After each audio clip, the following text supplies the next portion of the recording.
소비자와 기업, 중소기업과 대기업이 함께 성장하는 시장을 만듭니다. 공정경제 이야기. 자, 오늘은 공정거래위원회 경제민주화 추진팀 양희석 팀장 전화 연결해서 이야기 들어보겠습니다. 팀장님 안녕하세요. 예, 안녕하세요.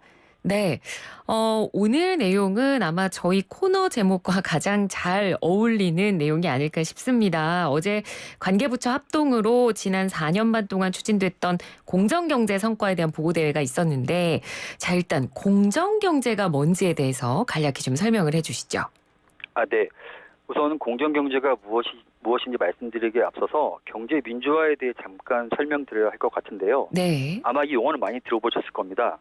경제 민주화는 이제 누가 갑자기 만든 것이 아니라 바로 우리 헌법에 규정되어 있는 것인데요. 네. 헌법 제119조 제2항에 보면 경제 주체 간의 조화를 통한 경제 민주화를 위하여 국가가 노력해야 한다라는 규정이 있습니다.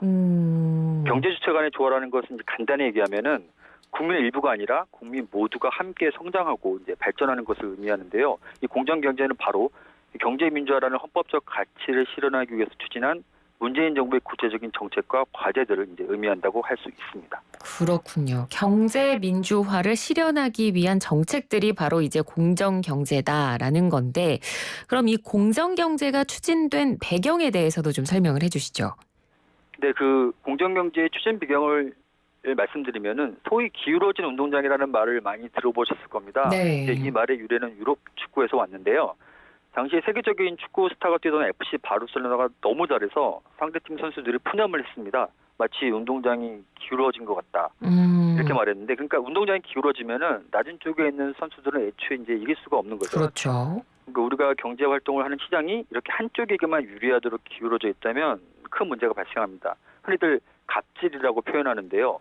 힘이 있는 이제 기업들이 힘이 약간 거래 상대방에게 그 힘을 남용하고 자신에게만 유리하도록 거래를 만들어 간다면은 그 안에서 이제 공정하게 경쟁하는 것은 불가능해지고 시장은 지속적으로 성장하기 매우 어려워집니다. 네. 아무리 열심히 해도 이제 정당한 보상이 안 주어진다면은 그렇죠. 더 열심히 일할 유인도 없어지고 뭐 혁신을 통한 성장은 기대할 수 없어지죠. 요약하면 네. 공정경제는 어떻게 하면 우리나라가 이 기울어진 운동장을 바로잡고 지속적으로 성장할 수 있을까 하는 고민에서 출발했습니다. 네. 자, 그러면 이른바 이 기울어진 운동장 바로잡기 위해서 그동안 어떤 정책들이 추진돼 왔습니까? 근데 크게 이제 분야별로 보면은 가불 문제와 기업 지배 구조의 개선, 그리고 소비자와 노동자와 같은 취약계층에 대한 보호, 시장의 상생 문화 확산, 그리고 공공기관에 대한 거래 관행 개선을 중심으로 추진되어 왔습니다. 네. 총 175개 과제에 대해서 12개 정부 부처가 협력을 통해서 추진해 왔는데요. 처음에는 이제 64개 국정과제를 시작했는데 4년이 넘는 시간 동안 변화되는 환경에 맞춰서 새로운 과제들을 꾸준히 발굴해 왔습니다. 이제 공정경제의 기초가 된 국정과제들 외에도 국민 여러분들이 실제 생활하는 일터나 삶 속에서 공정경제의 성과를 체감할 수 있도록 하도급이나 가맹 유통 분야에서 거래 관행을 개선하기 위한 대책들을 추진했고, 코로나19 위기를 맞아서는 소상공인 분들이나 경제적으로 어려운 분들을 지원할 수 있는 시책들을 함께 추진했습니다. 네. 그리고 이제 최근 들어서 비대면 디지털 거래의 증가로 플랫폼 기업들이 급성장했는데요. 플랫폼 입점업체나 소비자 여러분들이 부당한 피해를 당하시지 않도록 제도적인 기반을 마련하는 데도 이제 힘을 쏟고 있습니다. 네. 이 공정경제가 4년 반 동안 추진을 해왔는데, 그러면 공정경제를 추진해서 얻었던 대표적인 성과라면 어떤 게 있을까요? 네, 우선 우리나라 경제의 중추인 중소기업의 경우에는 가장 큰 애로사항이라고 말씀해 오셨던 대금 미지급 문제가 상생 결제나 하도급 직불제와 같은 제도들을 통해서 점차 개선되고 있습니다. 네. 그리고 중소기업의 핵심 자산이죠. 이 기술을 철저히 보호하기 위해서 기술용 감시 전담 부서를 신설하고 하도급법을 개정해서 기술 재료에 대한 보호 범위를 대폭 확대하였습니다. 소상공인 분들의 경우에는 코로나19 위기를 견뎌낼 수 있도록 세금 및 이자 부담을 금감했고, 사업 영역을 보호하고 또 영업 위약금을 면제하는 것과 같이 생계 기반을 유지하는 데 즉각적인 도움을 줄 수 있는 지원책도 다각도로 저희가 마련해왔습니다. 네. 그리고 이제 소비자 분야의 경우에는 디지털 경제 분야의 불공정한 약관이라든가 SNS상의 뒷광고 문제 같은 소비자 권리를 침해할 수 있는 부분들을 정비하였고요. 코로나19로 불거진 소비자 분쟁을 해결하기 위해서 위약금 분쟁 해결 기준도 마련했습니다. 네. 마지막으로 대기업의 경우에는 경영의 투명성과 책임성을 강화하는 등 어떤 기업의 근본적인 체질을 개선하기 위한 제도적인 기반을 확충하는 데 주력하였는데요. 전자투표제 확산, 공정경제 3법 입법, 그리고 스튜어드십 코드의 시장 안착이 그 대표적인 사례라고 할 수 있습니다. 네, 방금 말씀해 주신 이런 내용들은 또 실제로 저희가 이 코너 공정경제 이야기 코너 안에서도 다뤘던 내용들이 몇 개 있는데요. 자, 그럼 이 공정경제 정책으로 실제로 좀 변화를 겪었던 사례를 구체적으로 좀 들어주시면 저희가 좀 이해하기가 좋을 것 같거든요. 어떤 사례가 있었나요?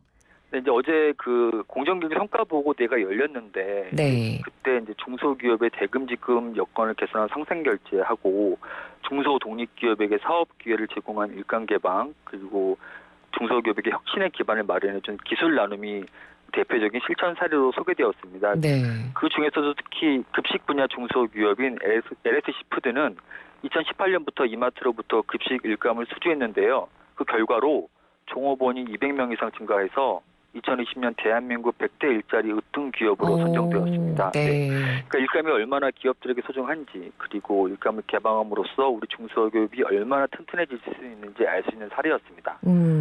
또 이제 다음으로 연료전지를 판매하는 FCI 주식회사의 대표도 핵심 기술이 이제 없어서 고민하던 중에 포스코가 이제 관련 특허를 무상으로 이전을 해줬답니다. 그래서 네. 매출액이 27억 원 이상 증가하고 해외 수출에 성공하였다는 말씀을 해주셨는데요. 네.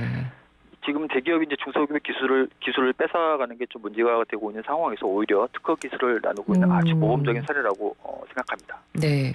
그러니까 말 그대로 정말 정책을 통해서 상생하는 어떤 경제 분위기를 조성한 그런 사례가 되지 않았을까 그런 생각이 듭니다. 네. 그리고 또 아까 이제 정책들 가운데서 정부가 이 공공기관 거래관행 개선을 위한 정책을 추진했다 이런 이야기도 해주셨는데 이 부분에 대한 내용도 좀 구체적으로 설명을 해주시죠. 예, 그 공공기관은 전기나 가스 같이 아주 국민 생활에 필수적인 서비스를 제공하고 또 토목이나 주택 같은 대형 공공사업을 발주하고 있어서 그 영향력이 매우 큰데요. 정부는 이러한 공공 분야가 공공기관이 자율적으로 불공정한 거래 관행을 개선할 수 있도록 관계부처 합동으로 공공기관의 바람직한 거래의 모습을 담은 모범거래 모델을 마련하였습니다. 네. 2019년 7월부터 7개 중앙 공공기관을 시작으로 현재 지방공기업을 포함해서 총 166개 공공기관이 이 모범거래 모델을 도입하고 있는데요. 구체적인 성과를 잠깐 소개해드리면은 인천국제공항공사의 경우에는 임차인들이 코로나 위기를 극복하는 데 도움을 주기 위해서 적극적으로 나섰습니다. 네. 임대료 특별 감면 제도를 신설하고 인천공항 내 이제 상업이나 업무용 시설에 대해서 최대 75%의 임대료 감면을 실시했는데요. 이 결과 2020년 이후 약 1.8조 원의 임대료를 감면해 주었습니다. 그리고 한국환경공단의 경우에는요, 자신이 발주하는 사업에 보다 이제 많은 중소기업을 참여시키기 위해서 여러 가지 제도를 개선하였는데 그 중에 하나가 기존의 사업 공고를 분할하여 중소기업 입찰 참가 기회를 추가로 제공하였습니다. 네. 이렇게 또 이제 중소기업에 대한 평가 기준을 많이 완화해서 중소기업이 이제 판로가 확대되고 570명 이상의 고용 창출 효과가 이제 달성되었다고 발표하였습니다. 네, 알겠습니다. 자, 오늘은 저희가 지난 4년 반 동안 추진됐던 공정경제 정책에 대해서 쭉 한번 정리를 해봤는데요. 말씀해 주셨지만 이 기울어진 운동장에서 좀 벗어나서 모든 기업들이 다 그리고 소비자까지도 상생할 수 있는 그런 건강한 경제 환경 만들어 주시는데 앞으로도 좀 더 힘을 써주셨으면 하는 바람이 듭니다. 오늘 말씀 잘 들었습니다. 고맙습니다. 네, 감사합니다. 네, 지금까지 공정거래위원회 경제민주화 추진팀의 양희석 팀장이었습니다.